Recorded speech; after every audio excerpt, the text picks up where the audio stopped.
Hey, y'all, Patrick with Vetted here. Thank you guys so much for joining. I wanted to thank you guys again for all the support. If you like the video, please hit the like button. That helps a lot. Please leave a comment because I love reading them and hearing what y'all's thoughts are on different subjects, the videos, other things you guys throw in there. So, again, I do read all the comments. So, please leave a comment. And thank you again for supporting. And if you really love us, hit that subscribe button. We're jumping up on subscribers pretty fast, and I'm very excited about that. Our next goal is 500, so let's get there. Thank you guys again for all the support. So look, you saw the thumbnail, you saw the title, right? Customs, U.S. Customs, Border. Why do I always say that wrong? U.S. Customs and Border Protection. I live in Texas. I should know that, right? Released, this is interesting, right? Wasn't expecting this, not going to lie. They released a huge 387-page report on UAPs, okay, unidentified aerial phenomena here, and a bunch of videos, like 10 videos. So sit back and relax. This is going to be kind of a long video because there's a lot to go through. I'm going to show you guys some different things on it. A tweet from John Greenewald Jr. About a few of the documents that were interesting, and we're going to watch a news clip from NBC News talking about this, and they even have Christopher Mellon on, so we're going to hear a little bit about, from him about this. And then we're actually going to take a look at the report. I'll put a link to it all so you guys can go and check it out further. And we're going to watch some of the videos and check them out as well, like from the U.S. Customs and Border Protection website. So look, sit back, relax. Let's jump into this and see what we think. Again, I'm just curious what y'all think about just the fact that U.S. Customs and Border Protection released this. It is quite interesting. So, look, let's start this clip and get this going. And moving on now to what has become the most confusing story in the news these days. And here's why. Because as compelling as this video I'm about to show you is, we just do not have straight answers on what we're seeing. Of course, we're talking UFOs again, or unidentified anomalous phenomenon, as the government calls it. And we just came across a very odd, very under-the-radar release of some videos and documents that I've been trying to get for years. Now, with no explanation, all of a sudden, Customs and Border Patrol has released 10 videos from what looks like forward-looking infrared cameras from different incidents, and an odd 380-some pages of reports, news clippings, and emails about people at CBP talking about UAPs. But there is a lot redacted, so it's hard to understand. So, look, I'm going to be talking a little bit more about who this gentleman is right here, Frank Milburn.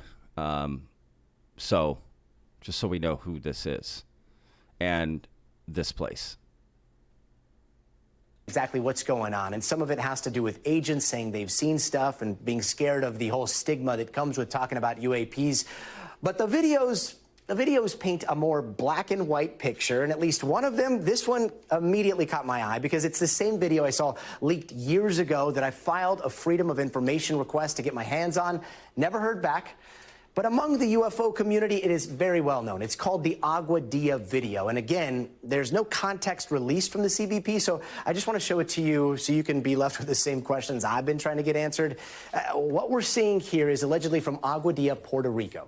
And back in 2013, a CBP aircraft spots this thing that you're seeing right there in the middle of your screen flying over the airport, tracks it for several minutes. They're trying to figure out what it is. They just don't know. They don't have an exact size, but they think it's smaller than a plane. And they follow it as you see it there, going over some trees, going over a road, going over some fields. It's heading towards the ocean. Now, we're going to fast forward just a bit towards the ocean because that is when things get weird. Here you see it dip down into the ocean, doesn't seem to lose any speed, then continues on, then maybe it looks like, I don't know, it splits into two or something, or maybe something joins it before they try to track it, disappears, just gets lost in the water, and then they lose sight of it. And again, we haven't heard an official comment on what this is from CBP. There have been theories that this is everything from a pelican to a UFO that can somehow dip into the water without losing velocity, which is beyond anything we have. So what it is. So that's interesting. Look, I'm not saying this is what it is, but I don't know, when you hear like, oh, it splits into two, or it looks like something else, maybe it is this pelican going down and grabbing a fish out, but why would it then disappear into the water, period? That's the part that's interesting, right? Could we really be that kind of inept to think the spectrum of what this is a pelican to a UFO, right? An alien extraterrestrial object, right? And everything in between. Is that where we're at? We can't even determine that. That just is mind-boggling to me, right? Like, that's the spectrum. Basically, you just said it literally could be anything, right? Anything. I think the best thing to do with these type of things is to start eliminating what it isn't, right? You find something, right? A pelican. Okay, let's say it's a pelican. Let's assume it's a pelican. Let's follow. Is this how a pelican would do it? Is this what it looks like? Is there other footage similar to this that does show a pelican and we can reference it and see, right? Or go out and shoot a pelican with this same, camera and see what it looks like, right? Go find a pelican and start following and see if it looks similar, right? I think the government should start to do stuff like that, right? You can clearly identify the thing. Okay, now let's get video footage and let's start comparing that. I think that would be a good idea to start doing, right? And then have these videos, reference videos already like tucked away we can look at, right? So we know what a pelican looks like. We know what a plane, we know what a chopper, we know what different kinds of planes, different lighting and days and nights and, all these different things. When a new UFO video comes out, we can use it for reference, right? Flares, atmospheric conditions, stars, planets far away that may get confusing, satellites, right? You start to name it, right? All these different things that it could be. Let's have some of this footage set to the side. Again, we know it's identified as that ahead of time, right? So then we can compare it to these UFO videos, right? And see what's going on. Anyway, that's just kind of my thought. Who's going to do that and I don't know, right? Galileo Project, Dr. Avi Loeb, come on. Let's get on that. Maybe Mick West, maybe he has something like that. That's interesting. Anyway, let's jump back into this. We don't know, but it is weird, and you'd think someone would tell us what was going on since this happened back in 2000. Right? It's a weird video, not going to lie. Especially the water part. It's the part at the end where it disappears into the water, or at least that's what it looks like is happening, right? That's the weirdest part to me. Because if it is some sort of bird, why would it just disappear into the water? Or did it catch something and then sit in the water and eat it? Is that how it works? Or do they go somewhere else? How far into the water is this? That's what I want to know. Is this like just off the coast, right? Just over the crashing waves and in the calm part? Or where? What part of the water? How deep is this water? That's what I want to know. 13, and that's just one of 10 videos released. Some of them seem to show things like floating objects over the border that could be anything from hang gliders to balloons to drones, from cartels maybe. But again, all of this is coming after promises by lawmakers, by NASA, by the Pentagon that they are taking this seriously and could have answers soon. So fingers crossed. And I do want to bring in one very special person. This is a person who has led to this very odd time in our nation's UAP history. He's former Deputy Assistant Secretary of Defense for Intelligence, Chris Mellon, who has been pushing the government to disclose more of what we know. Chris, thank you so much for joining us. I want to ask straight up. What do y'all think of Chris Mellon? Tell me in the comments. I'm curious what you think he's done for the movement or not done or whatever. I personally am a fan of Chris Mellon. I think he looks at it in a way that is reasonable. That's what I think. And I also think that interview he did on Joe Rogan was great. I assumed, I don't know about you, but didn't you assume like Lou Elizondo would be there with him to do that? It is weird that Lou Elizondo has not gone on Joe Rogan, right? Let's be real. Why is that? Has he tried and just Joe didn't want to have him? Because that's odd. Joe had Bob Lazar on, right? Do Jeremy Corbell and George Knapp not get along, right? I will say those are people that don't connect, right? Directly anyway. But people they both know, like Jesse Michaels, for instance, do connect. It's very strange. You know, there's so much secrecy to the UFO topic in the government, right? But let's be real. There's a lot of secrecy in the people who are, you know, ufologists and reporting on UFOs and, you know, that sort of thing, right? There's also a lot of secrecy there behind the scenes. They also, you know, I've heard Jeremy Corbell say in an interview, yeah, we got a lot more stuff to release and we'll just release it as time goes and we feel it's necessary and all that. So they're doing the same thing the government's doing, right? They're holding on to stuff and releasing it when they think they should. Now, granted, they say national security and okay, well, that's the same reason the government's saying it, right? What's the difference? I don't know. They're gatekeepers, right? It's just odd. I don't know. Is it important? Should we know that? Is there reasons why, right, certain things aren't connected, like to the stars, right? Like, why wasn't Jeremy Corbell and George Knapp and those guys, like, part of that? What's going on there, right? Stephen Greer, that's kind of a whole nother thing for me, to be honest with you. That's, like, over here. If you like Stephen Greer, sorry, I'm not trying to offend. I just find his approach, I'll be nice, I find it confusing. So I don't really get into that. I've never done a video on him. I've never used him in any of the videos. You know, none of that. Anyway, let's jump back into this. Let's see what Chris Mellon has to say about this. This release from CBP, what do you make of these videos being made public now? It's very interesting. I don't know why it's coming at this time, but it's very significant for a couple of reasons. This will help the public understand what our military personnel are encountering all over the world. We're getting, on the Defense Department side, 50 to 100 reports per month. And this is happening globally. It's happening overseas. It's happening off the East Coast and the West Coast. And this will help people better understand why Congress takes the issue seriously, why it's a national security issue, some of the challenges we're facing monitoring and controlling our airspace in the wake of the Chinese balloons, and of course, the explosion of drone use around the world. So I think it's very helpful, and kudos to Customs and Border Patrol.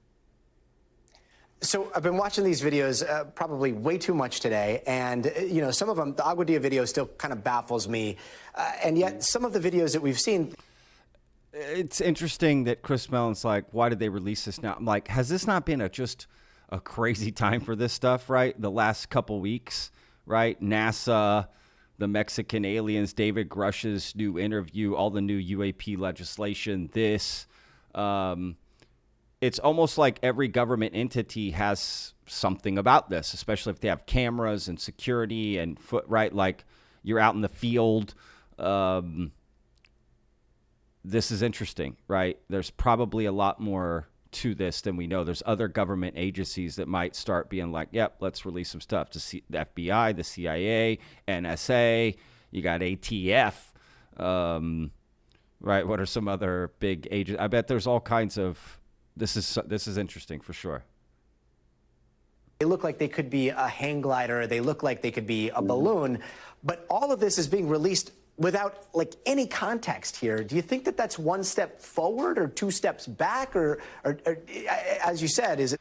This video down here, I hope that's not what they're talking about, right? I think they're talking about this thing that was flying around over here. Anyway. Still progress in your eyes? It's absolutely progress in my eyes. I hope that the Defense Department and intelligence community are paying attention. These videos were released. People are not freaking out. They're not overreacting. It's helping to educate the public.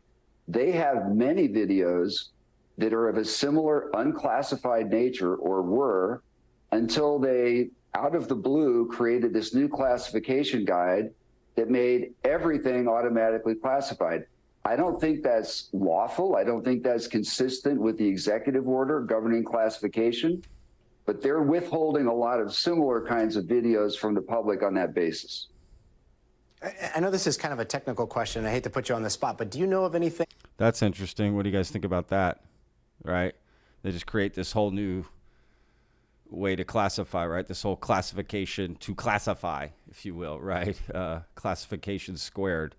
I guess that's a way around it, right? Like, how do you win the game? You change the rules. You move the goalpost, as they say, right, in debate. That's interesting. That the United States has that can go from air to sea without losing velocity? I do not.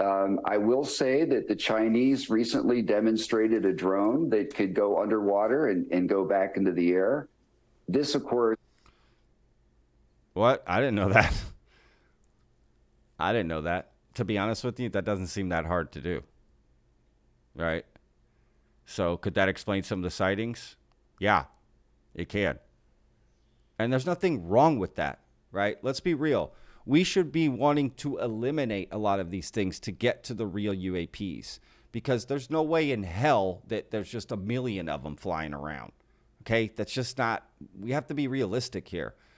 Every UFO sighting can't be real. Every story that someone had can't be real. Right? I would say the majority are explained by prosaic explanations, and just a small few are actually something worth digging into. And we got to eliminate all that, right? We want to find a needle in a haystack. We don't add to the haystack. We start pulling the haystack away so we can get, closer to the needle. I'm not suggesting this was necessarily a Chinese drone. We're seeing a wide range of things. It's important for the public to understand this is happening. It's happening a lot.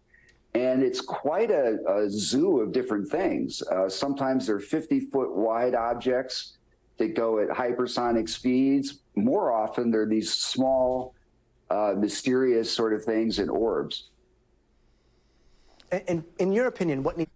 What also complicates the situation is we don't exactly know everything our government, technology-wise and military-wise, is capable of. Right? And I'm sure this has been talked about. Well, of course it has, right? Like, so that makes it difficult to start eliminating things. We go, oh, that thing can't do this. But we don't know. It just makes this so complicated, dilutes everything, right? It just makes it so hard. And what other countries' capabilities are. We can take a guess to some extent, right? You remember David Fravor in the UAP hearing, right? In July, the Congress hearing, House Oversight, where he was like, he works for a private aerospace company now. He knows what the technology is 5, 10, 15, 20 years ahead and what they're capable of. So in his mind, he's fairly confident these things are doing things that they're not capable of. Again, it just complicates things. Needs to happen now? Well, I hope the other government agencies will follow this example. When the public better understands what's going on, the national security community overall benefits, they get more support. This is also helpful to scientists, because one of the things different scientists are trying to do, like Dr. Loeb at Harvard, is use machine learning to track and identify these things for scientific research purposes. And to do that, they need a lot of video to train on, far more than this. But it's a great public service. I think it will help. I think it'll help people's understanding a bit and better understand the challenge that our military has in this era, when drones are so prolific and we're seeing these other very strange and extraordinary things. And here is hoping for some definitive answers soon. Chris Mellon, thank you so much for joining us tonight. What if they were to ground all drones in the U.S., right, for a month? It's just ground them all, no drone flying, and let's see if we still got some. I don't know. I mean, drones has to be a majority of these. The drones do unbelievable things. They really do. It's unbelievable what some of these drones can do. And these are just public ones you can buy, all right? To the general public, commercial, right? So what does our military have? I mean, it's got to be insane. So, all right. So there's that. What do you guys think of that? Let's jump into John Greenewald Jr. So he says, this tweet from him, he says, I know everyone is, here, let me make sure my, whatchamacallit, is on the right place. Okay, right here. It says mouse thing. Okay, I know everyone is fixated on the CPD videos on UAP released yesterday, but have you seen the documents? Pretty interesting saga unfolds about someone cautioned about their UAP interest and just to do it on their spare time as a pet project. So let's dive further into this. So right here, they're redacting who these people are that are talking to each other, right? But it says subject special projects UAP. So so they're responding. Importance high. Is that the highest? Is there very high, super high, right? Is high even a low one? I don't know. Good afternoon, sir. So more than likely with that designation, that lets me know that this is, just saying, just speculating here, but that's, you say that to someone you barely know, right? You barely know them or you don't know them at all. So my guess is these two people, whoever they are, don't really know each other. But I don't know. Or again, barely know each other. It says, I will not be able to issue a laptop or a tablet to you at this time. So apparently this person asked for that. I am not able to authorize telework during your blank blank. So this person doesn't have a work laptop or tablet. Interesting. I'm also going to caution you about labeling research work as sensitive without direct express authorization or the appropriate clearance to do so. Please be aware that the sharing of sensitive information or recorded media outside of DHS or CPD without written authorization is strictly prohibited by policy. Okay, special projects, UAP, don't forget the subject. Additionally, please refrain from emailing so-and-so, A2C2 directors, redacted. So basically naming a few people here. Please observe chain of command unless you're responding to a direct tasking, blank or I. So that's interesting. So probably someone on their level, right? Whoever this is, will route communications to blank. So probably you got 3 levels here: high, medium, low. Right? This guy is the low end. You got his probably direct supervisor, and then their supervisors, right? Like that person's boss. And I think that's what they're saying.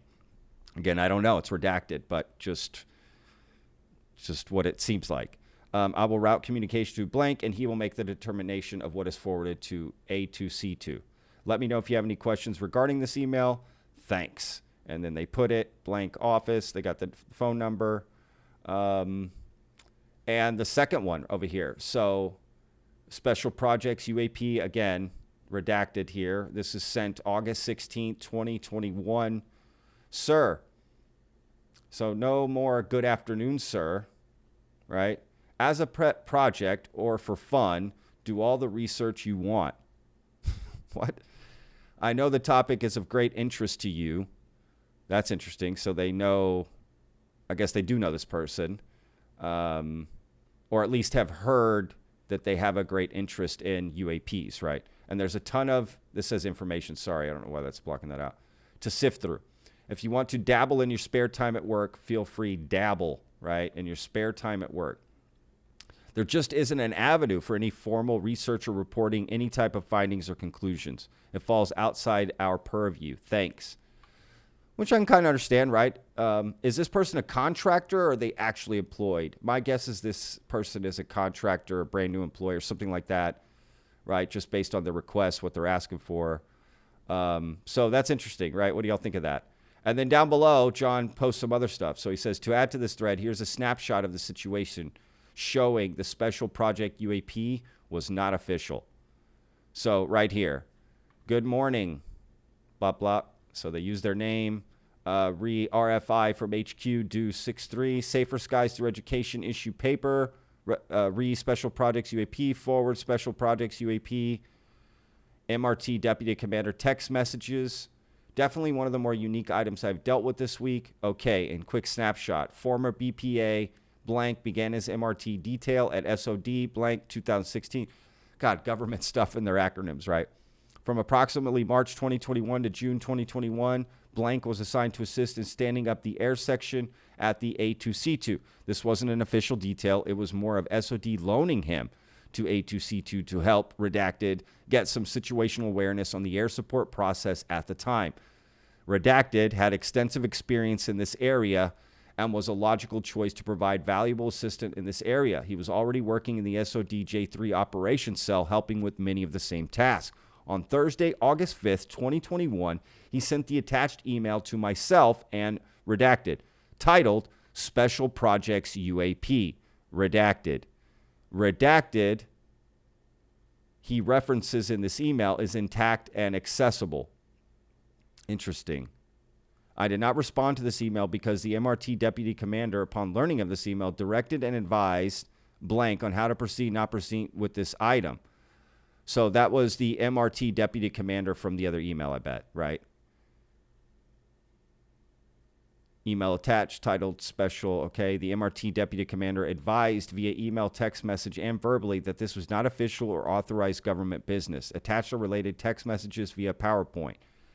The issue paper draft in question is also attached. This is the first I have seen this unfinished issue paper, so I'm concluding that it was not forwarded through official channels. Redacted was not afforded a government computer in which he could pursue this while at home. Redacted. Interesting. So that's what that laptop and tablet is, just for homework, I guess. Blank. Former BPA redacted was blank, retired, as you have stated. The link below was sent to us at the time I received your email. Look at this, the debrief, okay, .org, incursions at the border, Homeland Security agents tell of encounters with UAP. Interesting. If there's anything else I can assist regarding this matter, please let me know. Again, I'm going to put links to all of this, okay? Why won't it let me?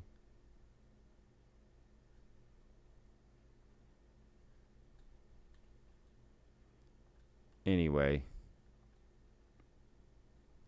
Let's see if I can find this real quick.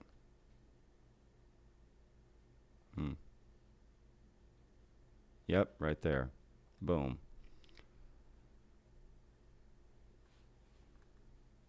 Tim McMillan, Mika Hanks, and Christopher Plain, May 27, 2022. So I'm going to put a link to this article, and you guys could take a look at this. All right. Yes. All right. So we've seen the tweets, right? And there's some text message here we're going to look at too. The one who was interested in UAP had their text messages revealed in this release, which is as stated in that document. Seems he was in a little bit of trouble. Unclear who he's talking to in these, but it's clear he way overstepped by jumping the chain of command with UAP related emails. All right, let's take a look here. Redacted. Okay, it says, can I report my status earlier than 0800? Sure. I'm blank, redacted, and you'll never believe the email I fired off to blank, blank, blank, and blank. Response, okay, what did you email to those guys? It says, I will forward it to you. I'm taking blank walk. We're not, oh man. He says, we're going to need to discuss your email habits. Haha, sensitive nature of my work. Yeah, you can't be emailing the A2C2 director and the PAIC. Well, you can, but do not be surprised if it bites you in the ass again. Yeah, I fall on the sword for many causes. Story of my life. Interesting. Who is this guy? So to that end, please do not email my boss and my boss's boss. Jumping the chain of command is not a highly respected activity. T4. I'm not sure what that is. Thanks for that. Forward me the email, please. I thought it was still working for blank Justin J3. I gave blank SA out of respect. I swear if I catch an ass chewing over this, since when do you report to blank redacted? I repeatedly told blank and blank what I wanted to do while in there. I thought I just got moved to J3 to help fix the stats side of air and everything. Redacted responded and thanked me for my hard work. I'm just trying to tie up loose work ends on my stuff. I can do that on my work phone to send emails. I knew Redacted was leaving and wanted to update him on the status of my work project. So I think that was the guy they talked about retiring earlier. I'm going to send you my official response on email. I want there you've no question where I stand on this. Enjoy blank. I want there to be no question where I stand on this. Sorry for the typos. T4. I'm not sure what that is. Is that guys, what am I old? Do I just not know what T4 means? Let's look that up. Let me just Google that. Does that say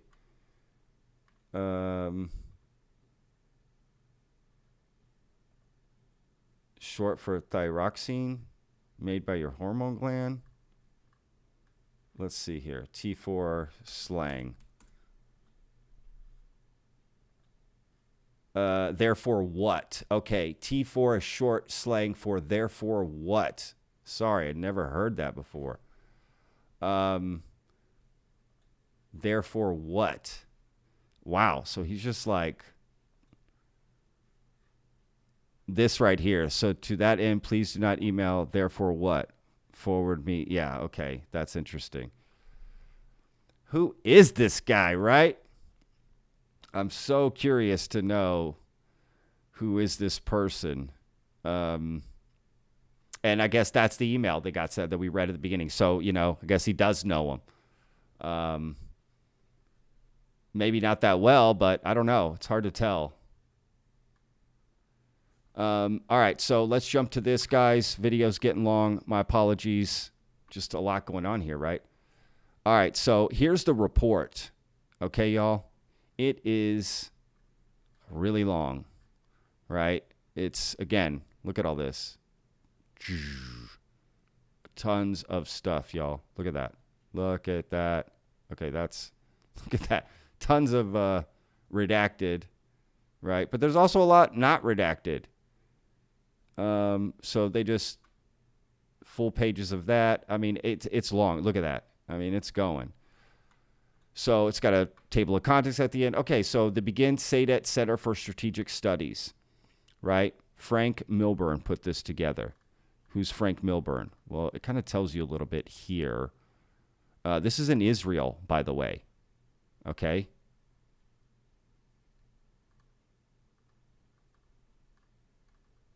Here you can see what this place is, right?